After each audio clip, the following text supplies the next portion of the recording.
Hey there, have you ever tried ketchup? I'm sure you have. So then you have experienced the fifth taste receptor. Most people think that humans have only four basic taste receptors: sweet, sour, salty, and bitter. But did you know about the fifth taste receptor? The purpose of this receptor is to sense glutamate, inosinate, and guanylate. So what are those things? Well, these are found naturally in foods.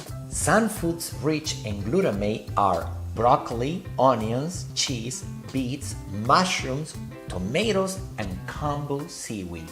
Inosinates are found in bonito fish, pork, beef, and poultry.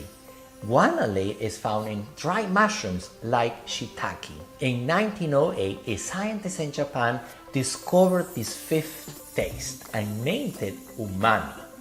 It's meaty, savory deliciousness that deepens flavor. The umami taste is described to spread across your entire tongue. This taste is found to stay in your mouth. Umami also promotes salivation, which helps with sensing taste and swallowing food smoothly. To waken up the fifth receptor and have an umami flavored experience, the Japanese combines kombu seaweed with bonito fish to make stock.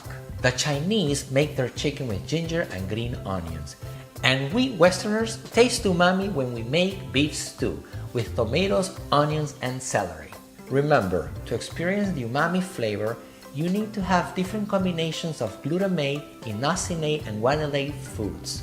Now is your turn to experience umami.